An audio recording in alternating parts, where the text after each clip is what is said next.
आज म कुखुरा पालन कसरी गर्ने भन्ने कुरामा थोरै भिडियो बनाउन गइरहेको छु। यो चाहिँ इलाम चुलाचुलीमा हो। यो पोल्ट्री फार्म अर्जुन लिम्बूको हो।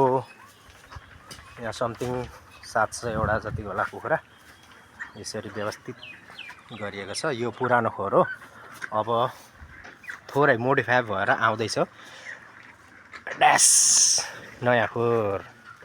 यो चाहिँ अलिकति आधुनिक प्रविधिहरू अपनाएर बनाइँदैछ। यो खोर भनेको चाहिँ निकै राम्रो छ। यो खोरलाई यसरी डिजाइन गरिएको छ, यो हावालाई बाहिर फाल्ने यसरी गरिएको छ। म अलिक टाढादेखि देखाउँछु, मजाले हेर्नु होला। यसरी गरिएको छ। यो नयाँ खोर बनिँदै गरेको। यो चाहिँ आउट फाल्ने हावा, यहाँभित्र चुलीहरूको गन्ध नहोस् भनेर यसले चाहिँ हावा फाल्ने हो बाहिर। यस्तो काम गर्छ यसले। र यो संरचना बनिँदैछ। यसरी छ, स्टेप छ। यो यसरी यहाँ जाली छ, एक स्टेप, माथिल्लो स्टेप, 2 स्टेपमा कुखुरा हुन्छ। उतापट्टि नि यस्तै हो, सेम यही हो। यसरी बनिँदैछ। यो भनेको चाहिँ पानी खेल्ने ठाउँ। यो अब पछि पुरा भएपछि देखाउँला तपाईँहरूलाई। यहाँ बनिँदैछ पुरा यो संरचना। यो चाहिँ चुलाचुलीमा हो। हाम्रो बनाउने अङ्कल हुनुहुन्छ, उहाँ कुखुरा मालिक उहाँ हुनुहुन्छ। थोरै कुरा राखौँ न हो अर्जुन सर। यो युट्युब च्यानलमा जान्छ, थोरै यो बारेमा जानकारी गराउँ त। थोरै भन्नाले अहिले चाहिँ मेरो विशेष यहाँ खोरको लागि यहाँनिर हाम्रो दाजुलाई लिएर आएको। यहाँनिर जाली हाल्ने, यता साइडमा चाहिँ अब जस्ता हाल्ने, म्याटिस हालेर कापुरामा आउँदैन।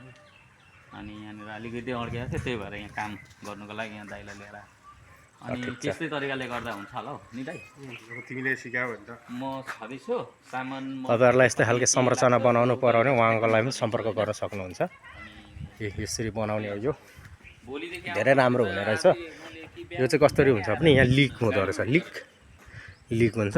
स्वाट यसरी तान्ने हो, सुली आउट निकाल्ने, यता फाल्ने, यहाँ स्वाटै तान्ने हो, यसरी फाल्ने हो। यहाँ जाली हुन्छ। यसरी चाहिँ नै गरिएको छ है त यो खोर।